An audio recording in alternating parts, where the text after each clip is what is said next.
Good afternoon, everyone, and welcome to another Archaeogaming live session. As always, my name is Tine Rassalle. I'm a PhD candidate at the University of North Carolina at Chapel Hill in the US, and I will be hosting this live event.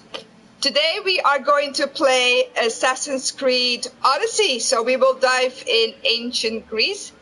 And I have brought two scholars with me who will walk you around through the game and answer all the questions you might have. First of all, some practicalities. As always, this event is organized through SASA, which stands for Safe Ancient Studies Alliance. So we are a non-profit organization, and our mission is to reverse the current downward trend in the study of the ancient world by engaging the public and bringing together students and scholars to share their passion for the study of the ancient world. So if you're interested in SASA, you can find us on the internet. We have a website, safeancientstudies.org. We are on Facebook, we are on Instagram, we are on Twitter, we are on YouTube. So you can find us everywhere. And please do follow us if you are interested in our cause. As for today, some protocol. Please feel free to send all your questions in the chat, but be kind and respectful. As you might hear, the quality of our audio isn't always the greatest. So please be patient if we are trying to work through this. The problem is that Twitch does not allow us to have multiple microphones on at the same time of people who are in different places. So we always struggle to try to find a way where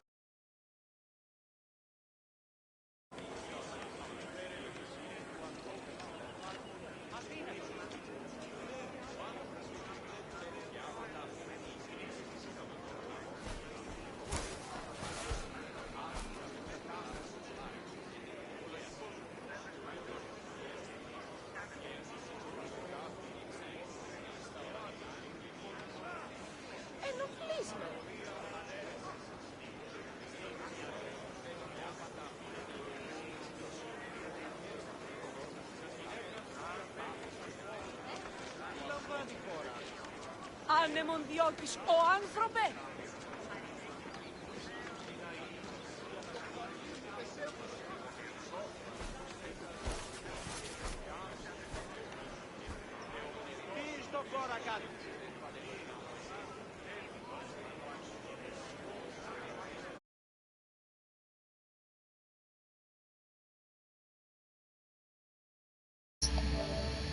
Okay, try that again. Can we hear anything? Now we can. Okay, I don't know what happened there. It just did a thing. But okay. Can you hear me now? Let's see if this works again. Alexius broke the sound. Well, that wouldn't surprise me. Can you hear me now? Okay, great. So at this point, I want to introduce our two guests for today. So our first guest is Lexie, and she earned her bachelor's in classical studies from the University of Missouri. And her scholarly interests are exploring classical reception through the lens of contemporary storytelling in the media. So this is very fitting for that. Last year, she started the Ozymandias Project, which is an ancient world podcast, which you can find, I'm sure, on the internet and all the available podcast channels.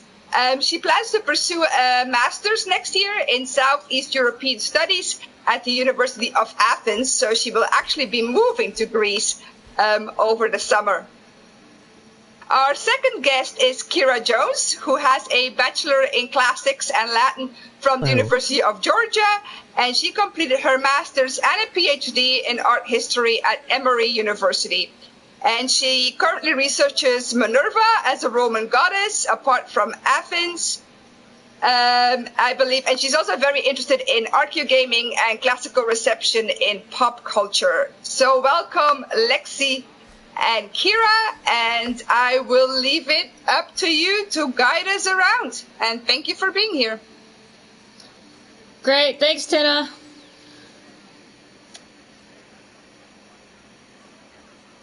Okay, so maybe for people who don't know what this game is, maybe some background information? Sure. I can start, I guess.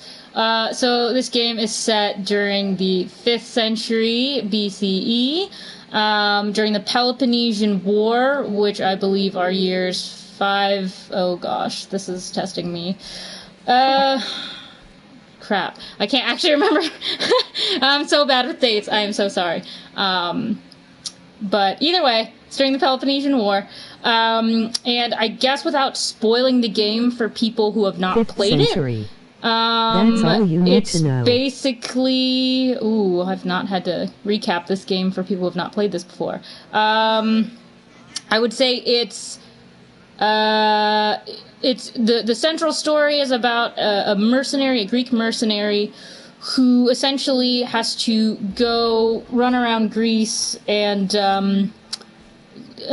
eliminate an ancient cult that is sort of politically trying to control Greece, and find her family, is kind of how I would put it. Kira?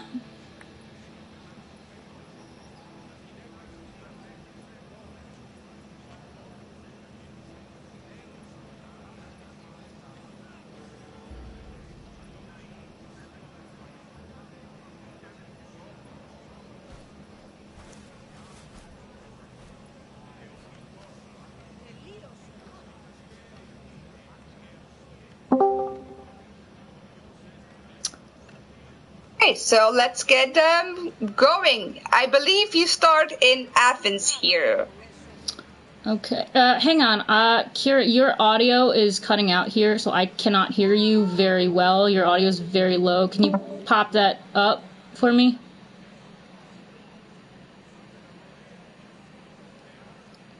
Actually, I don't know.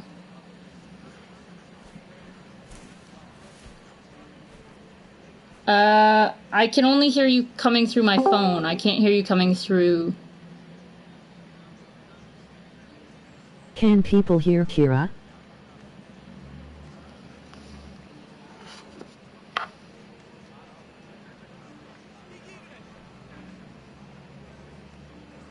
We seem to be having some technical difficulties. Kira is talking and nobody is hearing her. Yeah, okay, they're saying they can't hear her. Kira, are you muted on Discord? Because that may be the issue. Because I can't hear you coming through Discord, you're coming through my phone.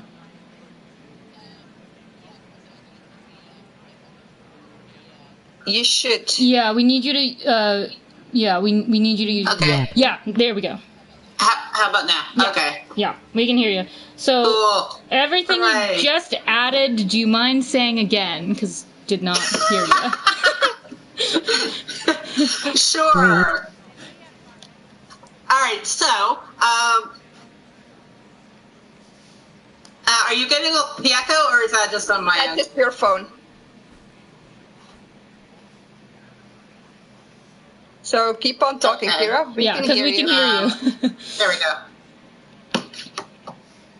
Alright, so basically, to add on to the synopsis, you run around 5th century Greece, but there's this cool mechanic where you get to influence each side of the Peloponnesian War.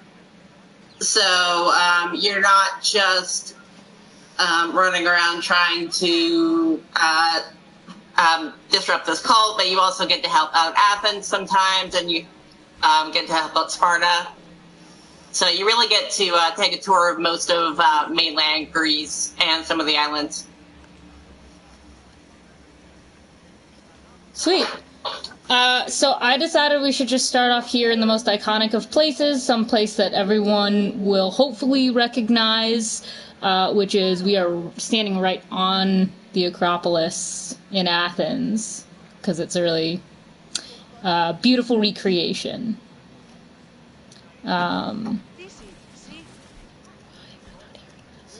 Okay, there we go. So I'm going to just sort of pan around. Or actually, you know what? I can go in eagle mode just to give us an overview of where we're standing. Oh, that looks good. Okay.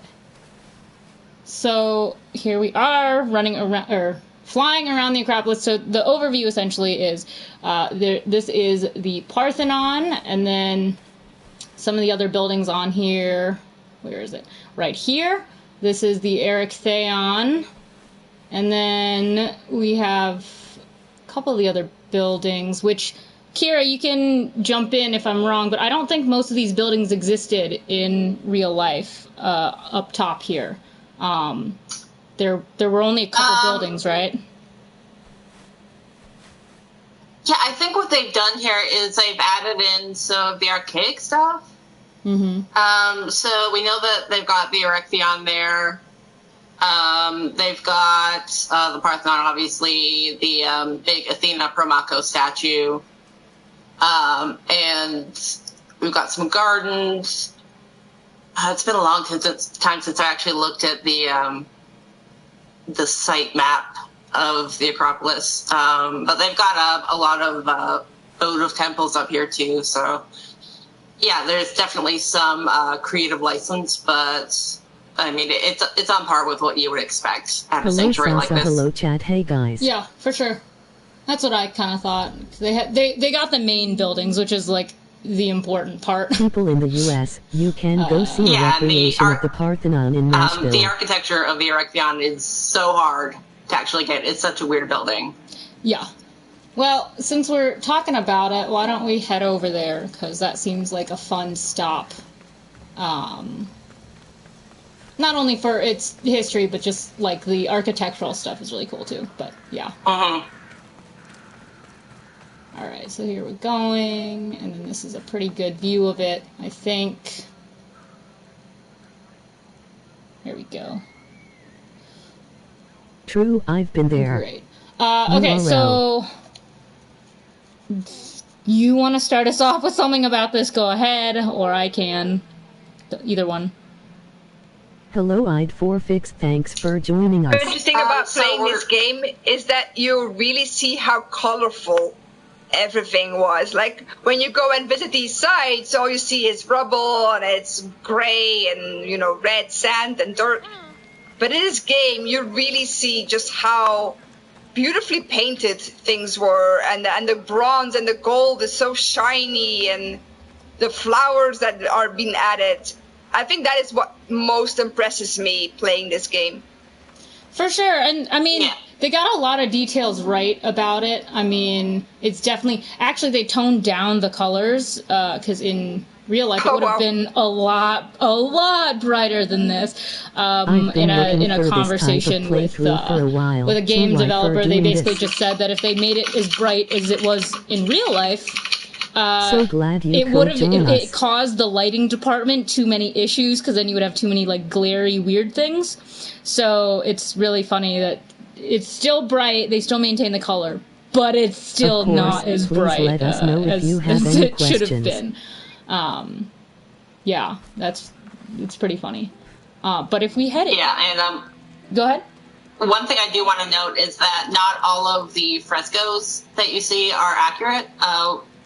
What they do for this game is they reproduce a small number of art pieces from vases. The fresco that we see here is from a vase, I believe. And they just kind of rubber stamp them everywhere to provide this kind of ancient ambiance. So, yes, there would have been frescoes like this, but not this specific imagery. Please tell us how to turn it off. Definitely. Wait, are we having text-to-speech issues? I can't hear over Twitch, but if we are, I can try to turn it off as well. When someone types here in chat, a robot says the comment. When someone types something in the chat, a robot reads out the comment? Yeah. The first time we've ever had that. Okay. No, because I have it set on mine usually, because when I'm here, I can try to turn it off, though. Give me a second. The game menu might do a weird thing, but... let me go into my settings. This must be a Twitch setting. I don't know if it's a Twitch setting so much as it's an audio thing where, let's see.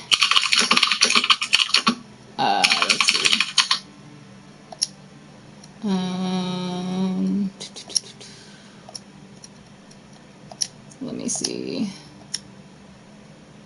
Okay, there we go. Advanced settings, comments. I'm not seeing any of that on Twitch. Really? Yeah. Okay. Because I'm about to literally turn off enable comments, which I've just done now. So hopefully, please, somebody tell us. Tell me the robot voice is off because I've turned it off. Testing, 1, 2, 3. It's off? Someone says it's off. Okay. Hooray. We live, we learn. Yeah. Okay. LOL. It's always an adventure just trying to stream. Okay, so I'm going to head right into the temple for a second because we're going to see there's more of this sort of plugged in vase painting on the walls. But I believe, and then Kira, you can chime in, this is where the festival of the Great Panathenea would end, and this statue actually was not marble or ivory and gold, it was wooden, because I believe that the festival, you could dress this one up in peplos, like clothes, essentially. Yeah, so this was the Zoanon for Athena Polias, and yeah, the festival of the Panathenea pretty much revolved around this. So a certain number of specially chosen girls would weave a peplos for the Zoanon each year and then present it to her after ritually bathing it. And just for those who may not be familiar, a Zoanon it's a special kind of Greek cult statue, which is somewhat miraculous. So we're looking at like pieces of meteorite or like weird wood that washes up, something that you could feasibly say was sent by the gods. So it doesn't always look like a really finished statue, but it is considered to be a little bit more sacred. And we do hear stories of them actually doing weird stuff. So the statue of Athena in Troy was also a Zoanon.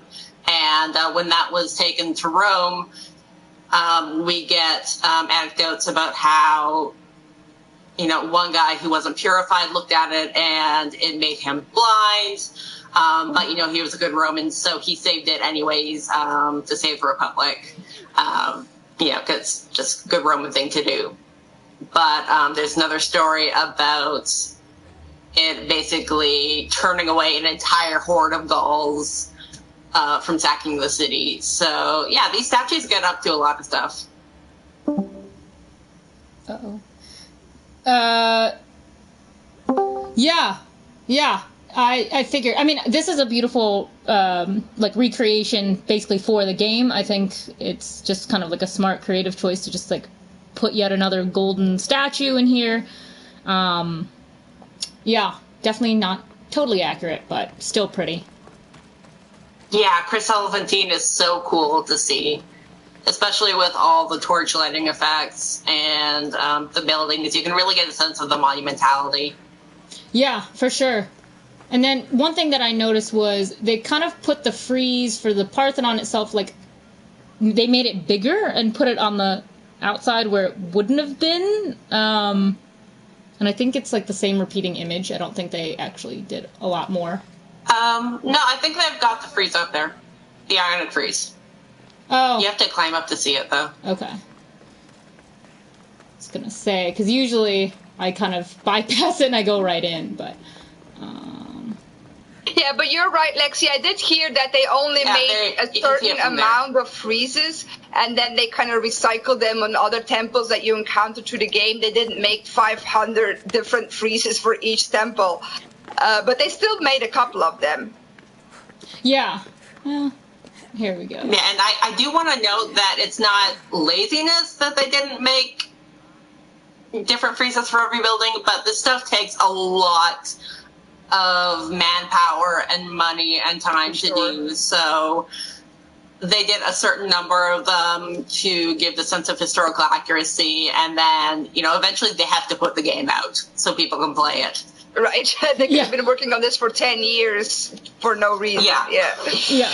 Academics would work on it for 10 years, not actual game studios. Yeah. But right. it is kind of nice that they did include it here, because this was definitely kind of a shock. Also, just because of the way that, like, when the Greeks painted and put it up on there, like, they clearly knew this was not some place where you were going to be able to easily see it. Like, you had to know where to look, right? Actually, there was a study done on this, and I know because I was kind of half part of it, but Emory and Vanderbilt got together to make a scale reproduction of the Ionic frieze and put it up on the Parthenon in Nashville. And you could see it pretty well from a decent distance away. Oh, I had no idea. Me neither.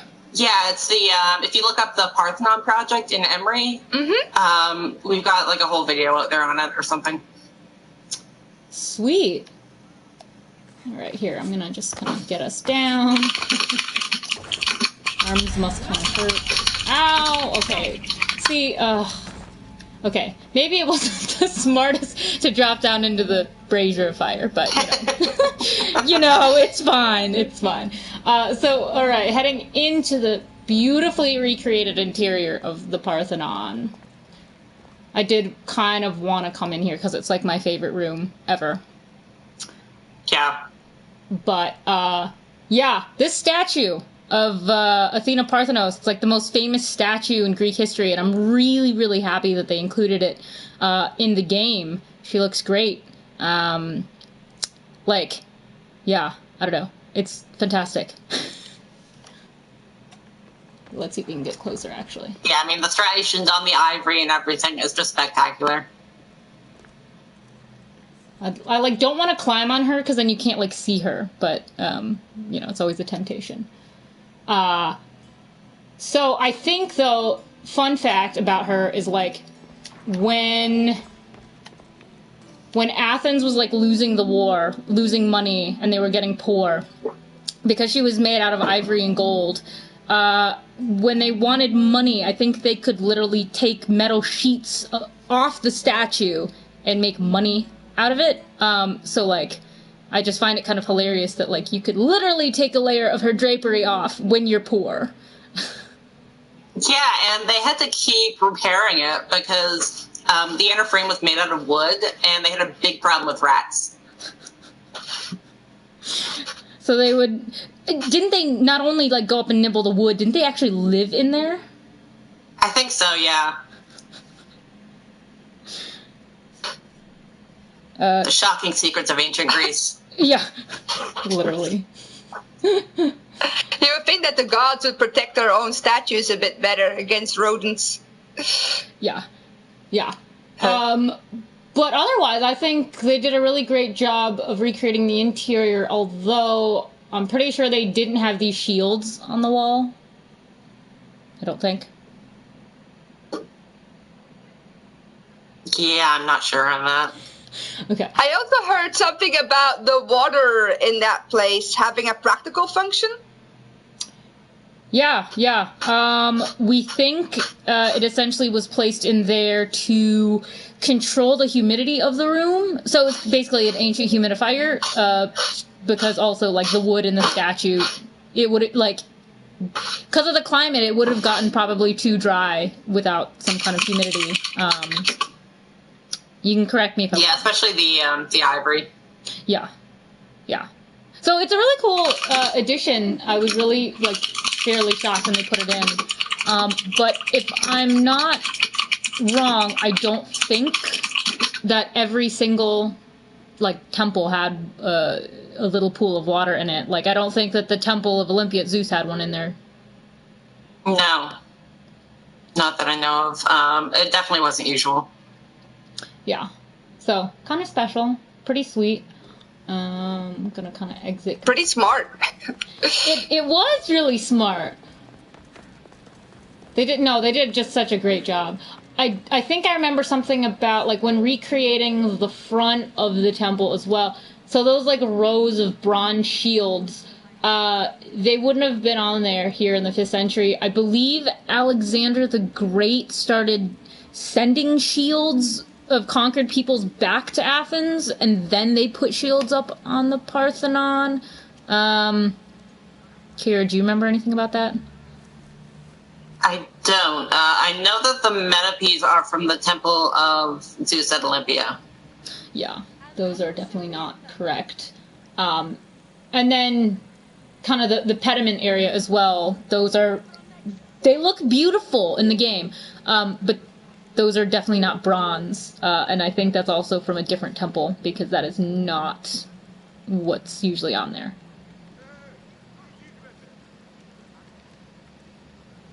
Yeah, I think, is that also from Zeus at Olympias? I can try to either climb up there, or we can try to use the eagle. I don't know what one would look better in terms of, like, getting an actually good look at it. I can try to climb on it, if we think that'll help us. Lexie, is your helmet part of your hood? Yeah, so actually, here, you can see. I can change it if it's distracting, because the hood is very distracting. But, yeah, it's like this hooded, yeah, it's like a hooded thing. But if you would rather just see an actual helmet, I can, well, the one without the hood is that. That's what it looks like without the hood. Face mask. Yeah. So, I mean, if it's distracting, I can change it, but, you know, I don't really think it makes a difference. I don't think so. It was just a question of the chat. Oh, cool. Sweet. Yeah, here, you know what? I can try to climb on this nice pediment to get a closer look. Yeah, I don't remember what temple it's actually from, but I know it's not the correct one. Can you see from here? Can you tell what this is?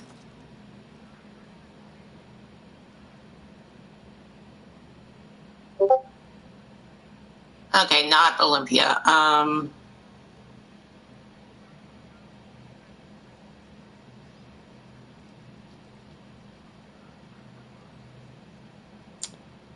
Yeah, I really can't. In any case, Well, it's a shall we giant move on? comedy, right? Yeah.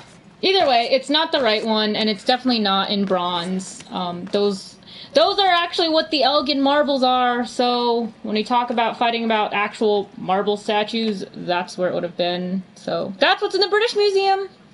Highly recommended. Go see them. But, you know. But yeah, so we can go...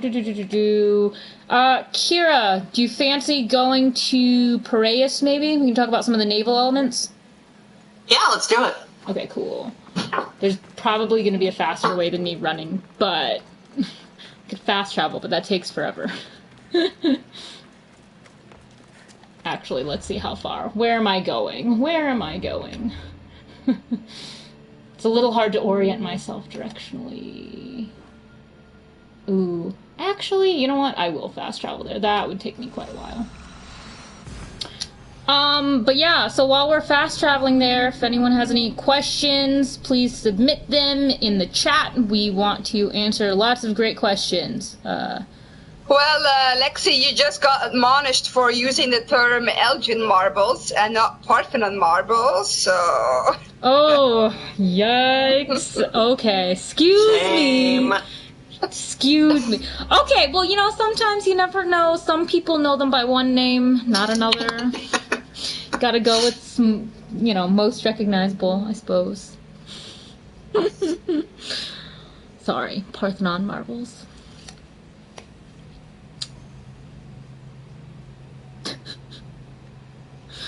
Alright, so we're almost loaded up, and then hopefully we'll, ta-da, be at Piraeus.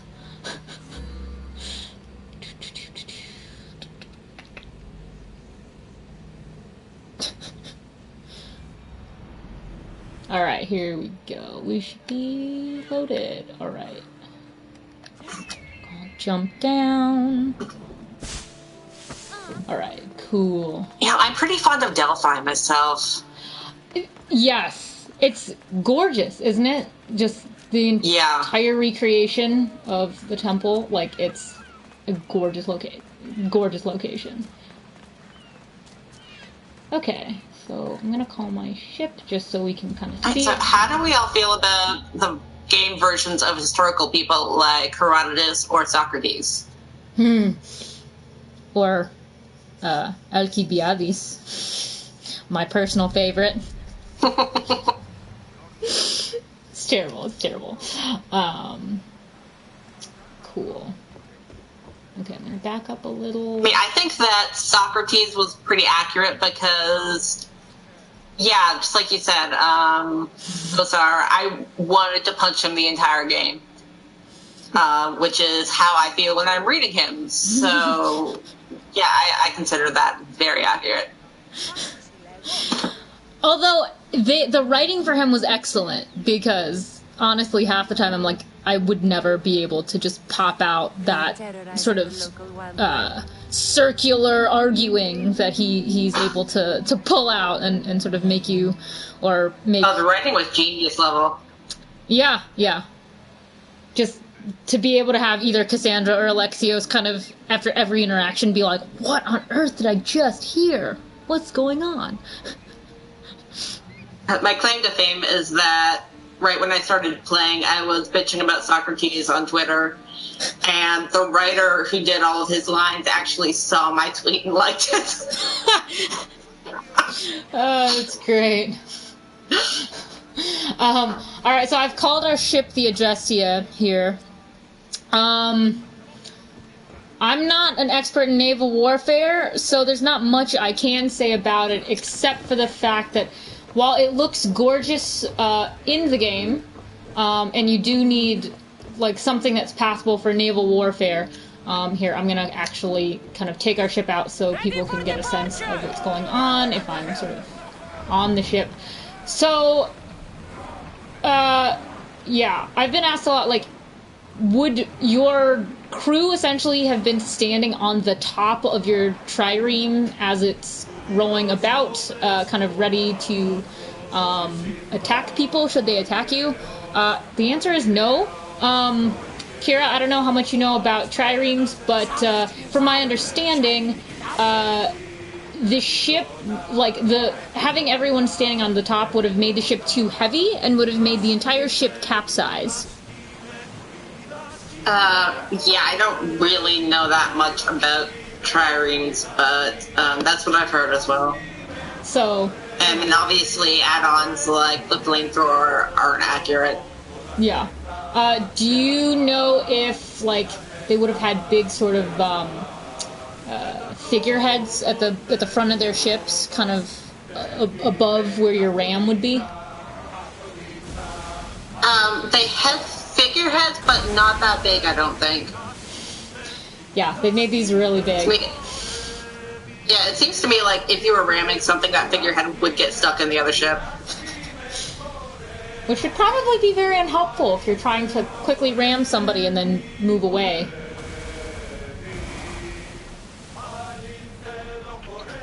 Bad that you can't go inside these ships and see their storage spaces and stuff. Yeah, that's definitely unhelpful, because I would have liked to be able to go below deck. Like, the fact that you have to just kind of stand there on the deck, yeah, that's, yeah, it's a little sad. Okay, where can I sail where someone won't attack me while I'm trying to just show the naval elements? Here, we'll go back this way. Yeah, I don't know, go ahead. Some of them are from the Homeric hymns, and they got a Greek musician to do original scores for it. Oh, for the sea shanties? Yeah. Yeah, they're so cool, aren't they? It's one of the best game soundtrack moments, I think. And they're so catchy. They're so catchy. It's so accurate, like, for sure. I do wonder how much of the ship mechanics they took from Black Plague, though. Yeah, that's something I wonder. I mean, obviously it's like completely different because cannons and javelins, but yeah, same mechanic. You were just talking about Delphi. Do you want to head over to Delphi? Because I think it's a gorgeous location. Yeah, sure. One thing I do want to know is, can you look towards the Parthenon? Yes, where is it? Actually, I might have to go up this way. Where are you? There it is. There it is. Very far. Right, so you can actually see the gigantic Athena statue, which is very accurate. You would have been able to see it as soon as you rounded the Cape of Sunion. Yeah, she's like 40 feet tall, right? So like, and then she's made out of pure bronze, so she would have been glinting in the sunlight, right? So she's like a big homing beacon or flashlight or something? Yeah, now, she didn't look like that. We know from some late Roman period coins that instead of holding that spear, she would have been holding out an owl. Mm-hmm. But again, they took the model from the Athena Parthenos and just kind of looked it outside. Yeah. The size is accurate, for sure. Yeah. And it's really cool, because I know when you're actually standing on top of her in the game, you can look out and you can see Piraeus as well, and a bunch of the ships. So, totally, yeah. No, it's fantastic. Cool. Right. It shows you the geography of Greece, how everything is so mountainous. You don't always think about the landscape in a sort of vertical kind of way. How there are points in the landscape, that mountains that you can see, and temples on top of mountains. I feel this game really portrays this kind of landscape very interestingly. At least that made me think about how the landscape influences the placement of cities and settlements and temples and strategic locations. Oh, for sure. Oh, for sure. No, they did a wonderful job recreating the topography of Greece. Like, I didn't have any doubt that they would, but, like, this game came out after they did Origins, and so having portrayed, like, just a gorgeous color palette and a gorgeous topography of ancient Egypt, I was really curious to see what they were going to do with this one, because I think, when we talk about ancient Greece, I think what's lost is, like, this is a very dry, mountainous country where, like, growing natural resources was really hard. I mean, this is an ancient civilization that relied on rain as well. You know, so it's vastly different from Egypt, where all you had to do is essentially wait for the Nile to flood, and then boom, it's fertile and beautiful and whatever, and then you have everything you need. Greece was definitely not like that. You had to wait for it to rain, or else you were kind of hosed. So, you know, yeah, very different. Yeah, I'm not sure on how accurate the distribution of orders in the cities is. I mean, there definitely would have been distribution, but I don't know if they based it on actual archaeological evidence. Alright, I'm just running around to the front of the Temple of Apollo. I'm going to settle up right next to the altar here, and then turn so we can kind of look at it. Right, so very important point that they got about the altar is that it was outside. Yes. So, I mean, normally coming from, like, a modern religion perspective, you would expect something important like the altar to be inside the religious building, but the temples were really just like elaborate houses for the cult statue and the dedications. The actual burning and sacrifices and public elements would have taken place at the altar outside. For sure. And that's kind of what makes the Parthenon different, right? The fact that it wasn't just one big place with one statue. Like, it had, you know, the two distinct entrances and areas.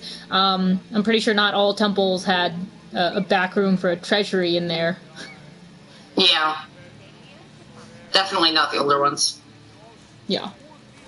So they did. They really, they got the altar really wonderfully.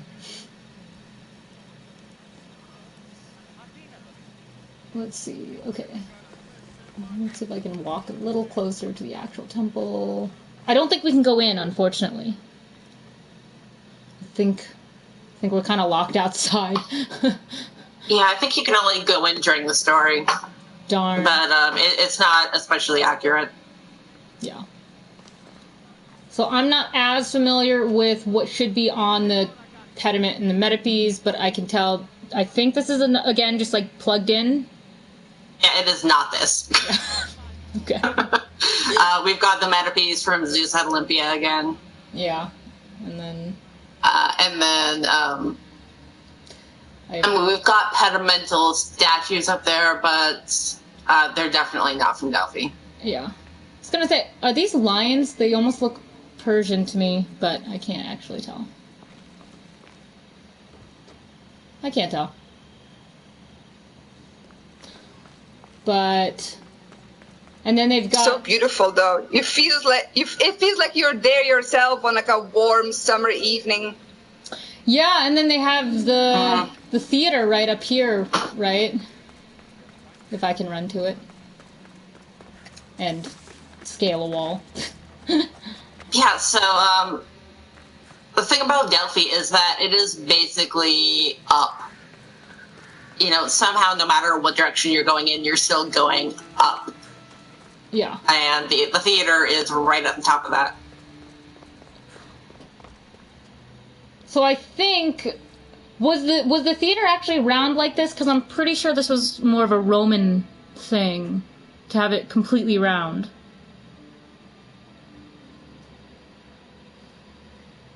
I feel like it's supposed to be... Oh, what's it called? I don't want to say hexagonal, that's totally wrong, but it definitely was not round like this at this time period.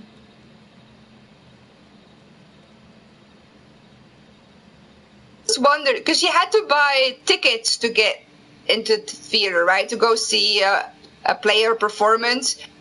But this space is so open. How would they guard this to make sure everyone bought a ticket? Ooh, that is actually not my, that's not my area, so I have no idea, so Kira might. Presumably, you would have to approach it from the bottom. So you would, like, start at the bottom of the hill, and then wind your way up through all of the votive temples and statues, get to the big temple of Apollo, and then follow the path up to the theater. So they must have had some sort of, like, gates or, like, ticket booth there or something. Here you can go in from the back. It's completely open. There's no fencing around it. Or maybe they would have had guards standing there making sure you're not sneaking in. I mean, you also would have had to, like, go over the entire mountain to come in from the back, so I feel like that's kind of a deterrent. Mm. Yeah, so maybe unless you're coming, like, over the top. But, I mean, they even recreated it. It's pretty steep. Like, this is pretty scalable in-game because you are superhuman and just can climb up that. If you know any, like, real-life humans who would easily be able to just, like, walk up all those rocks, let me know, because I want to meet them. But, yeah. Right. But, yeah.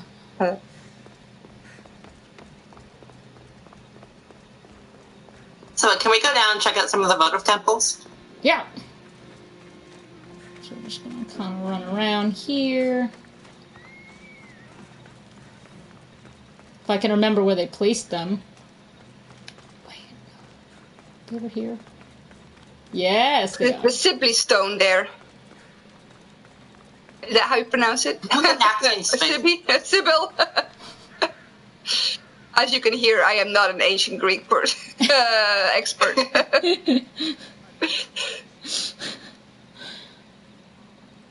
Okay, so here we are. Oh, you know, they captured the pottery so well. I mean, I love the little pottery that they included in the game, because you can have. I don't know. I see there's a lot of traditional, like, black figure and red figure vases, although they don't seem to be... I don't know, they seem to be kind of thrown in together wherever, but it's still a cool inclusion. Then you have... Yeah, and the size of the votive temples is pretty accurate as well. So the way that this worked is that Delphi was a Pan-Hellenic sanctuary, which meant that technically it wasn't under the control of any of the polises.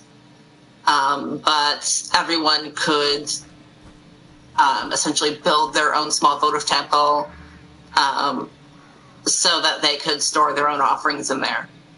But what it ended up being was this really big competition between the city-states as to who could build a bigger and better temple. Of course.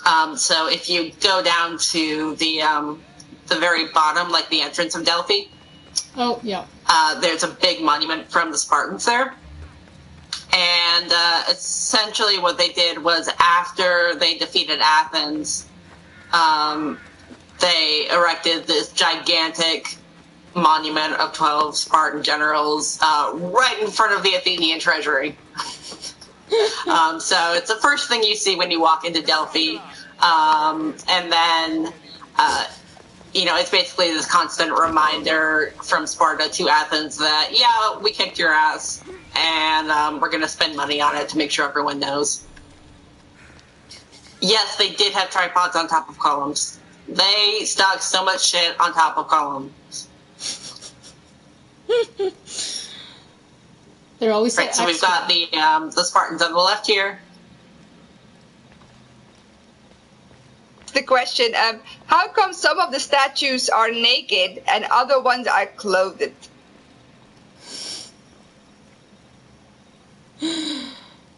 I think it just depends on which statue they're modeling it after.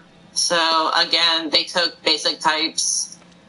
I think some of these might have been taken from frescoes, and then you get some famous ones like the Doryphorus or Demosthenes shows up quite often.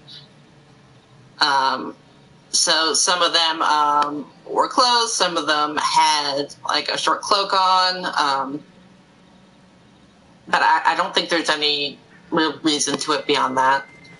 Is it the same as in ancient Roman culture where clothing is also symbolic? You would put them in a military dress or a political robe to make your point across that is what you want this person to be remembered for? Yeah, roughly speaking. So historically, yes, but not necessarily in the game. And my bad, these are the Spartans. Yeah, I was going to say, no, these are clearly the Spartans. I always forget, because I always think they put them right at the beginning. No, they're here. In all their warlike glory. Yeah. And then if we go a little further back, they included the Siphnian treasury. Back this way? Yeah. Okay. Oh, or other way, sorry. I was like, wait. I was like, which way? Yeah, there's so many of these.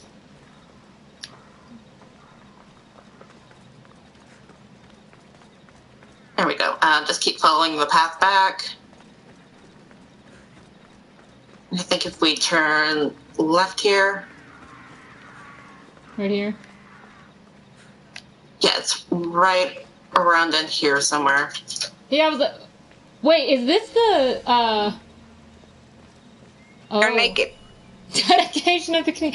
I was gonna say, this is looking a lot like, what is the statue I learned about in my art history class? The Gedikuros? Yes, that's the one. That's the one. Yeah. I was like, oh, they have, like, a crap ton of the same one. Cool. Yeah. Alright. Wait, is this one you can actually go in? Yeah, you can go in that one. Oh, yes. Okay. Here, now we can go into one of these actual dedication ones.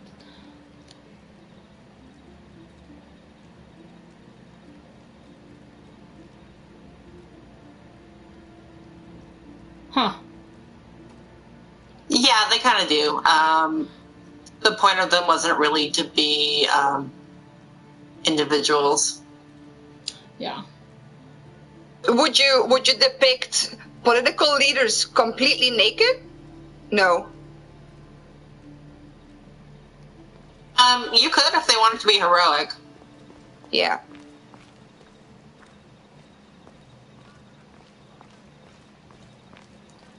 There's a couple different ones, just... So I guess that's the only one you can actually go into. That's kind of sad. Okay. Just seems... So what are those snake columns? These? Mm-hmm. Again, architecture not my strongest suit, but, snakes are pretty... They were used for a lot of different things. Like, the imagery of snakes was pretty strong, and then it was also one of the sacred animals... Was it? I think it was a sacred animal for what? Apollo, I think? Yeah, I mean, Apollo founded Delphi by killing the gigantic python. Yeah. So, snake imagery kind of goes hand in hand with that. Yeah, definitely interesting architectural choice here. Wouldn't be my favorite, but, you know, that's cool. Yeah, so the Sifnian Treasury in Delphi, it's an archaic period building, but it was the first one to be made entirely out of marble. Yeah, I was like, I don't know where it is in the game, actually. I can't find it in the game, but I thought it was over here. I think that might have been it behind us, because it had the two figural columns in the front. Over here? I'm gonna go look up a map. Yeah, I was like, it's either back here, or it's either on the other side, but I literally have no idea.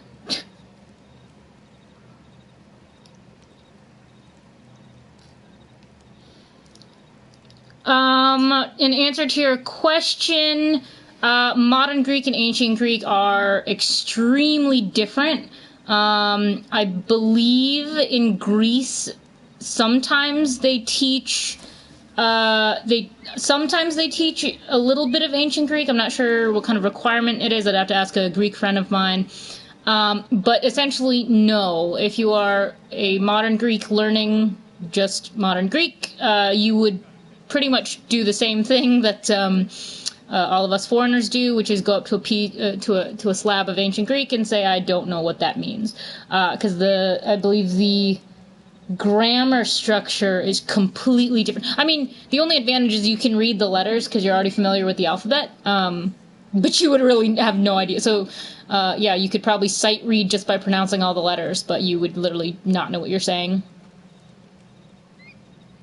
And when I took classical Greek in college, there was a Greek international student in my class who thought he would probably take this class for easy credit, but he gave up after a couple of weeks. It was too hard. Ancient Greek is hard.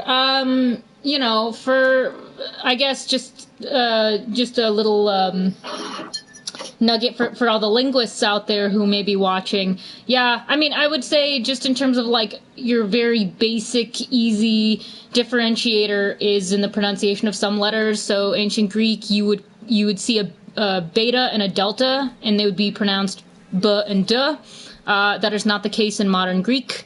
The beta essentially becomes a V sound, and the delta becomes a TH sound. So instead of like Dios for God, you get Theos, which is actually the word for uncle in modern Greek, I believe. Yeah. Yeah, the accents are a bit different, but that's marginally only because of the different pronunciation of the letter itself. That's pretty much it. And then, this is probably getting a bit too deep in the weeds, but if you know anything about Greek, ancient Greek has 5 different cases, modern Greek has 4, and you only use 3. So, modern Greek is actually a lot easier to learn than ancient Greek, so if you are someone who wants to learn how to speak any kind of Greek, I would highly recommend starting with modern Greek. And then progressing to ancient, because I find that it's a little easier. I started with ancient, found it really hard, switched to modern, find it a lot easier. It's still hard, but it's a lot easier. the case with any language, right? As it evolves, it becomes easier. Yes. Although Greek is still different than, learning something like Latin. Latin, it starts out easier and then gets harder as you progress. I don't know. I had a professor who was very fond of saying, "You'll wrestle with Latin, but Greek makes you sweat." Or something. All the languages I've learned ever, Greek was the hardest, personally. Yeah. All the NPCs in the game, unfortunately, are speaking modern Greek with very modern accents. But I understand it. I mean, since you have to make this game for non-classicists, you have to do things like, they had to make a lot of the pronunciations easily understandable. But it's an interesting clash. So some of these NPCs, if they're going around, if they're like worshiping at temples and you happen to pass them, and then you hear some of the NPC dialogue, it's really funny. So you'll hear them pronounce one word with a really modern pronunciation, and then the very next thing you'll hear is like them saying Zeus, just straight up Zeus. That's not how you say it in modern Greek. So it's very funny. Right. So I will take modern Greek over your random British accent any day. Yes. I mean, hey, it helps the immersion, because it's still, you're walking around in a Greek-speaking environment. It still sounds really nice. There are a lot of modern Greek words that were taken right from ancient, and a lot of modern words are also, just like their etymology is based in ancient, so even if they changed it around a little, you would still kind of be able to know what it is, just by hearing it. All right. Kira, is there anything else here at Delphi that you wanted to point out? Say if we could get a quick aerial view. Yeah. Because it's so spectacular. Sure. All right. So you would have come in there, and then be led up. And here, I'll pan around over here.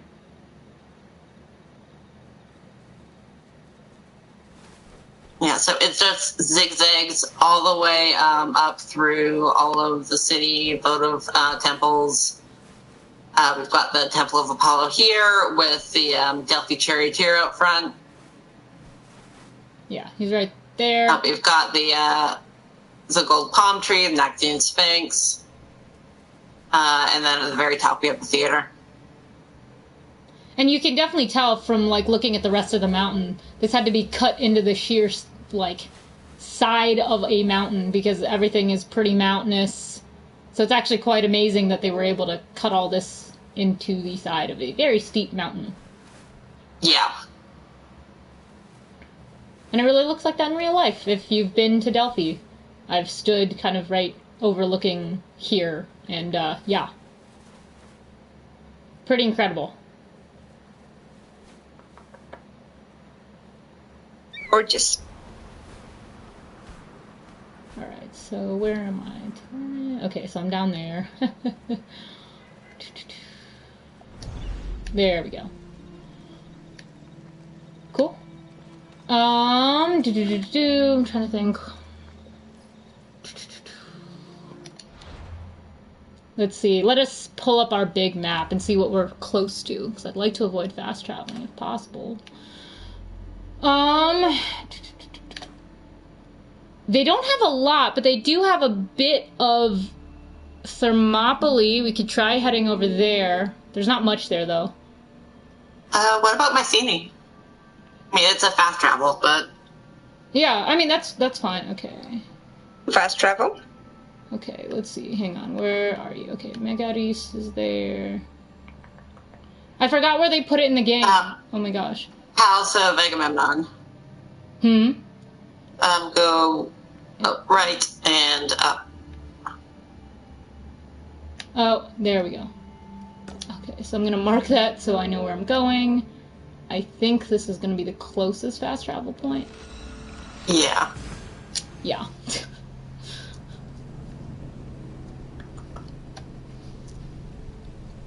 forgot, did they include the Tholos tombs in this? Because I don't remember. Kind of. Because I was trying to look for the Tholos tomb, because it should be like right down and to the bottom area. I don't know. But I don't remember if that made it into the game. I feel like it did. Or actually, didn't they make most tombs in the game? Didn't they just take like a Tholos tomb shape and put that for every single tomb? Yeah, and then for some of them that have quests inside, they made them into like this elaborate underground necropolis thing. Yeah.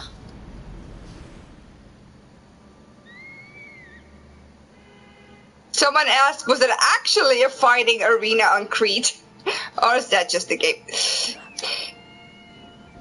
Ooh. I don't think so, but we do get the Corybantes on Crete, which is, the origin of one of the most famous Greek war dances. But also the Corybantes were the mythical guys who would dance around and beat on their shields whenever the infant Zeus was crying so that Kronos wouldn't hear him. So we do get kind of a military element mixed in with that.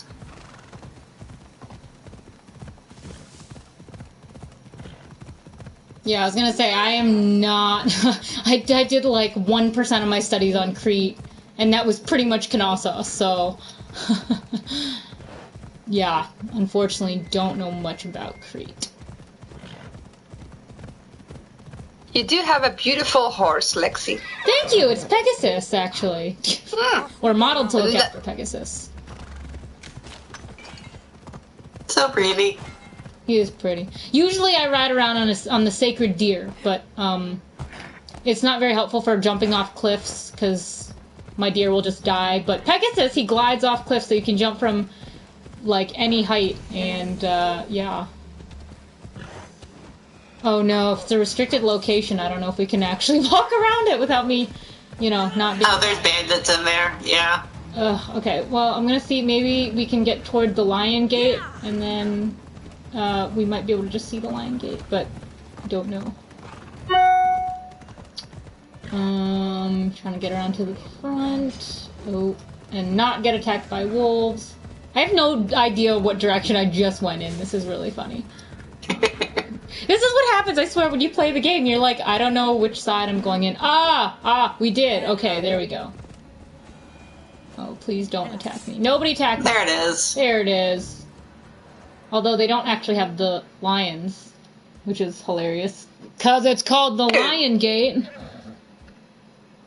That's one of the only things that I learned about in my ancient Greek archaeology class in college. I thought they did.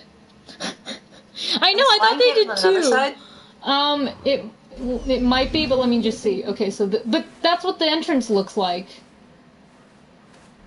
I don't think the entrance is going to be on the other side.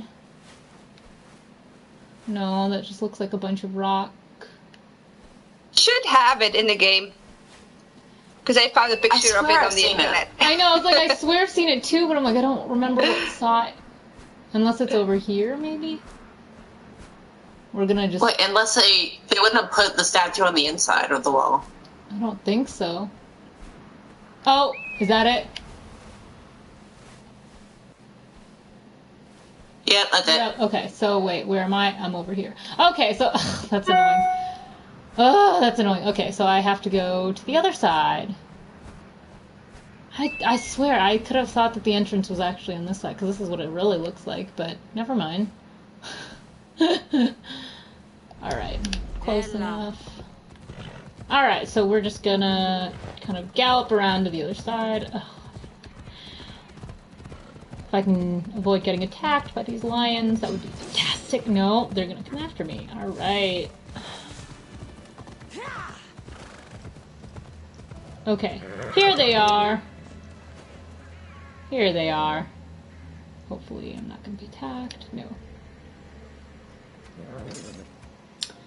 look a bit weathered, but pretty much intact. Yeah, I mean, considering this is 5th century, it's pretty good. Yeah. Although, I don't know. They did a good job with the approach here, too. Yeah. So one of the points behind the architecture of Mycenae was that it was a fortress, and they were expecting to be attacked. So you would funnel the invaders up through this really narrow passage, and then you and your buddies would stand on top of the wall and just, like, rain rocks down on them. Pretty fun. Pretty fun. I want to, like, go And the walls were super thick, too. Yeah. Although, I think, though, in real life that so the little, like, we can tell these are pretty small stones right here, but, in real life, these would have been much bigger, because it was built with what we would call Cyclopean masonry. So, yeah, more like the stones around the gate. Yeah, just, like, huge slabs of boulder, one onto the other. And then actually in real life, I think a lot of the stones as you're going under have tiny holes in the wall, I think, that were like bullet holes from Venetian times, I believe. I think it's... I don't know. I remember taking a tour around here, and I remember the tour guide saying something about if you look in modern day, you will 100% see little holes in the wall where, like, lookouts would hide to avoid Venetian gunfire. It's pretty cool. I want to go in, but I don't want to be attacked by the bandits. I guess... An accurate depiction of the ruins in 500 BC. Come on. By this time, would we even have as much as this, Kira? I don't know about the preservation. I want to say we probably wouldn't have the gigantic hall at the back. Yeah. But it is really cool to see that sort of Mycenaean architecture in the game. For So sure. I'm not too mad that they included it. No, I think it looks great. Although you can tell there's kind of like, I think, oh, they did. They put. Wait, that's actually Minoan, I think. Never mind. Yeah, they've got some Minoan frescoes, some Mycenaean, and then they modeled the central room in there very heavily after that that one recreation that everyone uses. Yeah. The Palace at Nestor, I think. Yeah. I mean, very much plugged in, but still pretty. I don't actually see the Tholos tomb, but I see a spot in the ground for a tomb, so I'm gonna assume that's... Yeah, it's one of the grave circles, maybe? I think so. I can't tell. It's hard to tell from here, but yeah.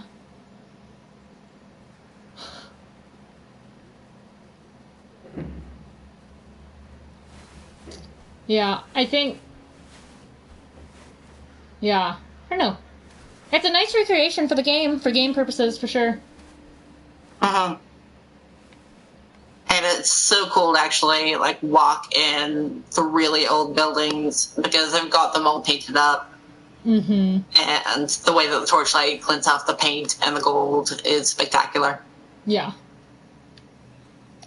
Yeah, it really shows that I'm really an archaeologist, because when I came across these ruins in the game, I was like, ooh, ruins.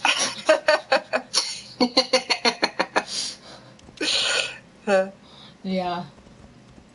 That's like the first thing I always want to explore. I always want to explore, like, the old ruins and the... Oh, okay, Right. let's get away. Oh, look, she even says something about it. That's cool. Didn't even remember that, but... Okay. Out of the lion's reach. I don't know, we could go to Crete, because that's, like, vastly different from the rest of mainland. It's different from Attica, because we've been now in Attica, we've been in Peloponnesos. You want to try an island? Crete, somewhere? Sure. was like, I don't know. One of my favorite locations in the game is Knossos. We can definitely go there. If I remember where they put it. We have about 15 minutes left. Gotcha. Alright, well, yeah. We can finish with some mythology. I don't think we can go in the labyrinth, but we can see the front door. No, unfortunately, Ancient Akrotiri is not really in the game. I think, Kira, do you remember? I think they have, like, one sort of ruined fortress-looking thing, but it's really not Akrotiri at all. Yeah. Like, I feel like they just put ruins on Thera just to acknowledge that there was a site, but it's definitely a very formulaic ruined temple. Ah, here we go. Okay. Oh, this is a long way down. Okay. Wait, they dropped me off. Okay. So coming down into Knossos. Trying to go between the old palace and the new palace. Okay. So you would have come down this ramp, and then you would have seen new palace here and old palace here. God,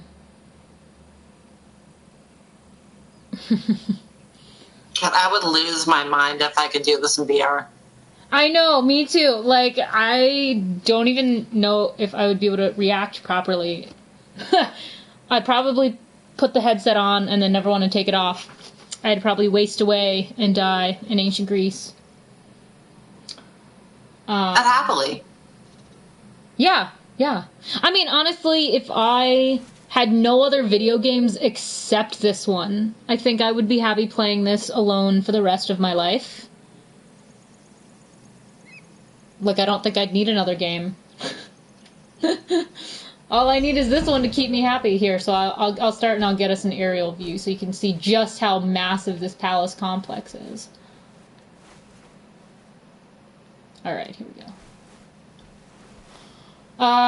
Kira, do you want to talk about why all these things look like bullhorns?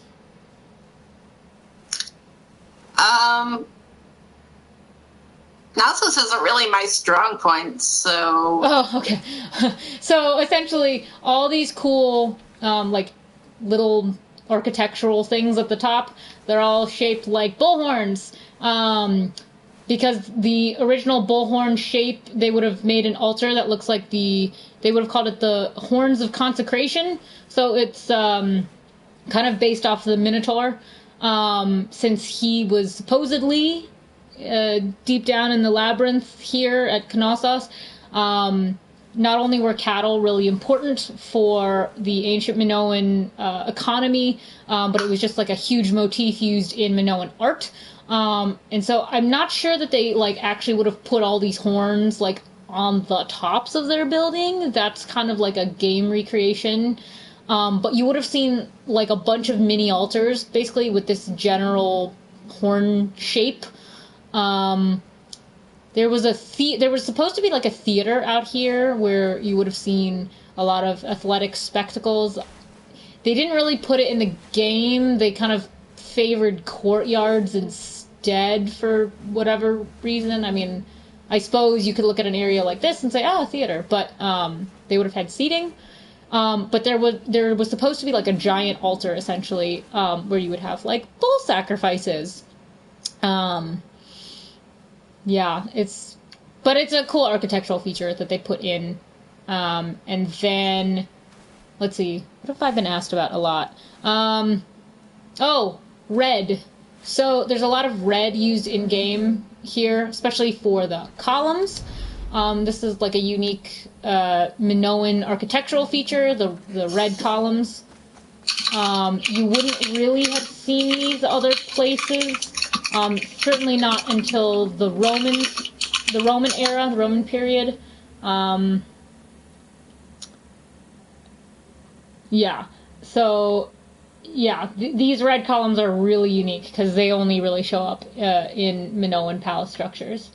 And then they've kind of like plugged in a lot of other architectural or art elements, but one feature that they did really well that I noticed was these frescoes, these Minoan frescoes on the wall. They're quite processional. They would have had a lot of like animal and plant motifs in here.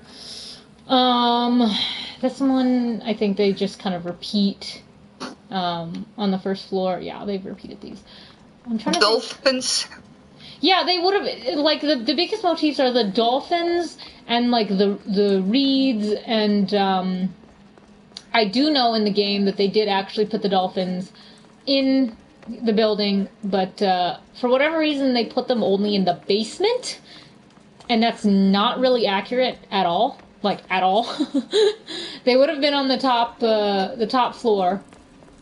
This is accurate, though. The basement were massive storage areas where they would keep clay tablets with their linear A and linear B, which is the earliest form of writing here in the Mediterranean.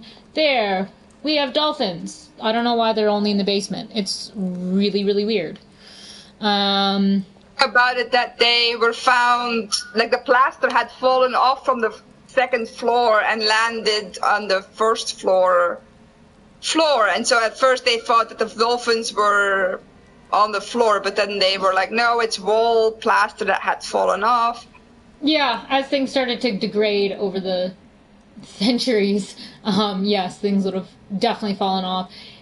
It's really interesting that you would have a recreation of Knossos, but not include the famous like Bull Leaper fresco or the famous the snake handler. Yeah, like you don't see Snake Goddess, you don't see Bull Leaper, and you really don't see even the throne room, which is like any picture of Crete that you would Google on the internet. Famous throne room of Knossos, which is essentially like a red room with some reeds and like a tall chair. They don't put it in the game, which is fine, because it's different time, but also to not have that room at all is a little strange. But I think, you know, when you're devoting more energy toward like the labyrinth itself, that's fine, I suppose. It features. We do have a bull leaping fresco, right, in the game? Yeah, it's just not here. Yeah, like they literally did not put it at the place where it would have been, which is why it's a strange decision. Because they do so many things well about Knossos. They really do. Yeah, I mean, they definitely went for the mythological stuff. This is a fantastic recreation of the idea of the labyrinth, where you jump kind of in the pit, and then you go in, and you have these giant statues. But there's literally, like, yeah, that's just a game recreation. I don't know, Kira, do you remember reading about any actual descriptions of the entrance to the labyrinth, or do we just hear labyrinth? I think most of the descriptions that I've heard of are post-antique. Yeah, so, like, nothing like this, which is clearly a game thing.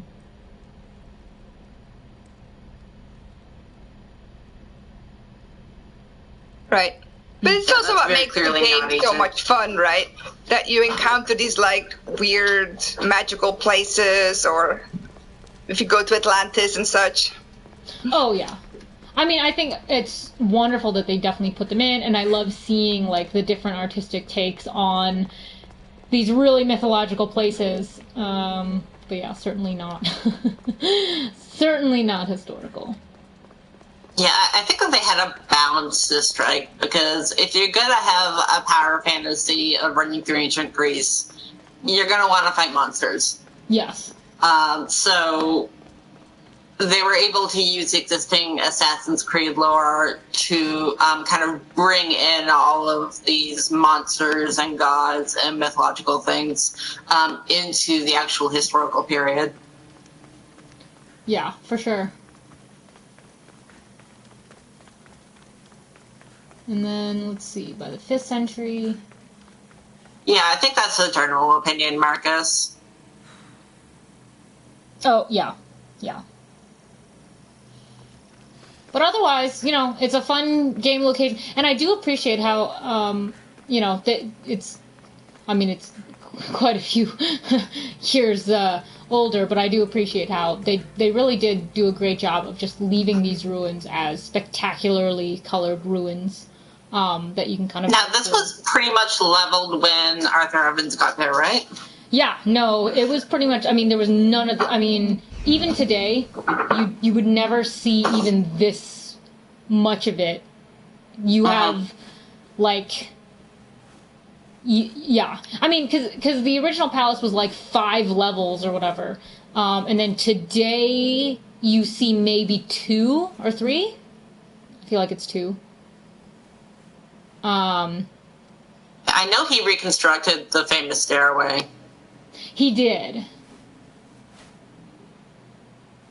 I mean, you know, he tried his best to you know, restore. But I feel like a lot of what they put in the game was working off what Evans did, so I'm not even sure that, like, you know, if Evans was wrong and he put something in, you know, who knows if that was actually what it looked like. I know Evans restored it with a lot of, like, reds and golds and other colors. Like, honestly, even half of the frescoes we have today, like... they're majority reconstruction. Like, we only have a few pieces. Yeah, they're brilliant extrapolations, is what I would say. Yeah. Oh, but I guess I do appreciate the fact that, so because, I don't know if you can tell, but because Knossos was essentially high up on this hill, it's actually kind of up on a hill, because this palace was like 5 stories high and lots of open windows, you would have the Aegean right up here, and in the summer, they could actually feel like the sea breeze coming in, and you would have felt it completely within the, like, at least the top levels of the fortress, which is kind of a cool feature. So I really enjoy how they got that part right. That would have been great air conditioning. Yeah, because, I mean, it was so hot. So I definitely appreciated how they put that in, and then you can clearly see how you would have been able to catch the sea breeze. So just even adding that is awesome.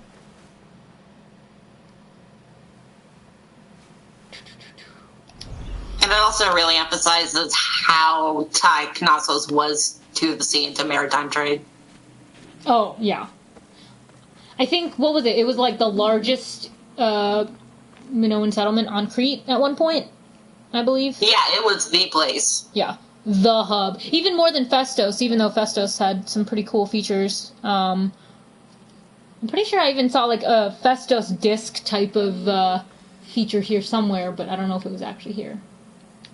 Yeah, I think that might have shown up in one of the, like the Mycenaean, and you can't see it, but I'm finger quoting here. Like one of the tomb quests. Gotcha. Yeah, I think so. Yeah, definitely. I know they mention it. I just don't remember what context. But that was also Minoan found here. We only have a few minutes left, but, you know, is there anything we want to end real strong on? Certain place, thing we want to mention?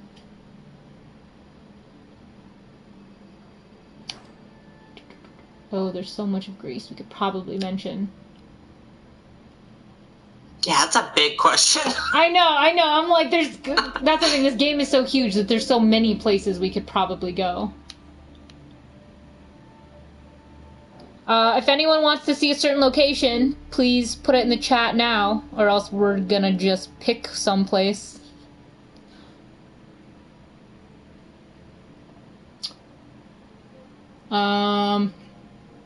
People seem to just, what about Olympus? Oh, Sparta! That's a good one. Ah, Sparta. That's a good one. Yeah, we should totally do Sparta. Yeah. I know, I was like, wait, because she...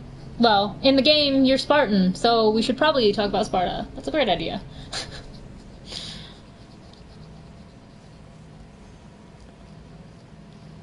Now, I don't remember, but I don't know. Kira, have you been to modern Sparta? No, I've only been to Athens and Samothrace. Hey, that's a great one, though. Like, out of all the places, Samothrace is pretty chill. Oh, I love it. I spent 2 field seasons there, working on the sanctuary. Oh, beautiful. Beautiful. Well, I've gone through modern Sparta because apparently my tour guide told me there's really nothing to see at modern Sparta. So we're going to get an aerial right here. So, this looks gorgeous in the game. They have all these beautiful monuments and buildings. I'm pretty sure that all of ancient Sparta is pretty much unsalvageably gone. So I think the entire recreation of Sparta in the game is literally just, like... It's recreation. Yeah. Yeah. Yeah. Which is, like, cool, because they could put whatever they think ancient Sparta looks like, but, yeah, if you were to ask about... Well, they must have used some written sources somehow. So I think it's worth mentioning that a lot of what we know about Sparta comes from really biased Athenian sources. Yeah. And they were very much committed to making Sparta look like the antithesis of Athenian perfection. So the whole story about them being like uber masculine military society with all these weird traditions, it's not true. Yeah. I mean, they did have like a really big military focus, but not to the extent that Athens paints them out to be. That, and then certain things like they don't really talk about the positives. Like, if you were a woman in Sparta, like, again, still, like, heavily patriarchal society, but you did have so much more freedom than in Athens. I mean... Oh, yeah, you could inherit lands. Couldn't you even Kyniska of Sparta actually figured out how to sponsor her own team and become an Olympic champion. Mm-hmm. Couldn't you actually, like, divorce or sue for land if you were, like, shamed or something? That I'm not sure on. I don't know. I heard something. I feel like I learned something, but I can't remember.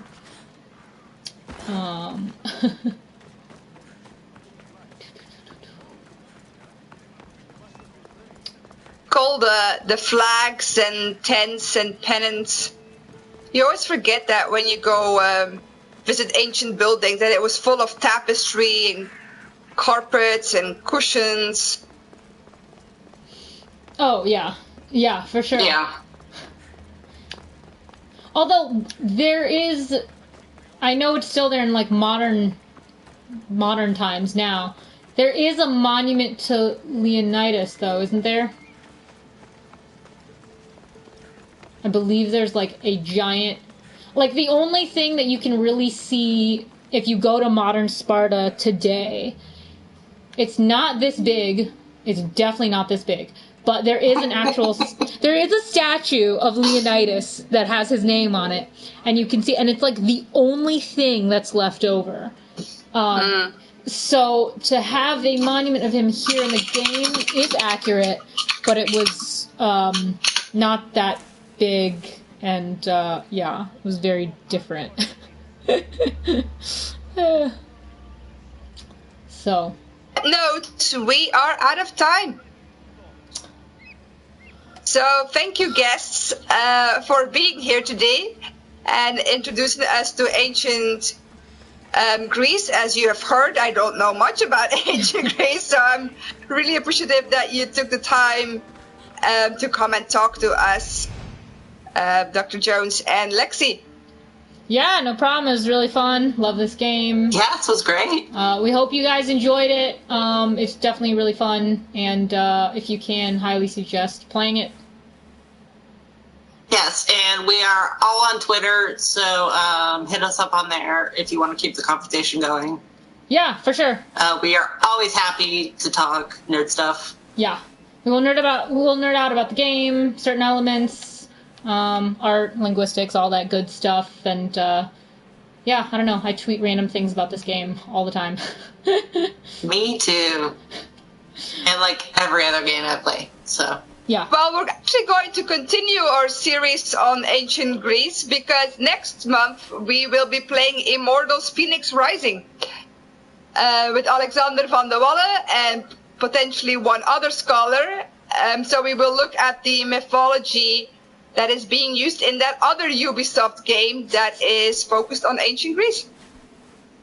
Nice, So we will love hope that game. Yeah. that you can join us then too. Sweet.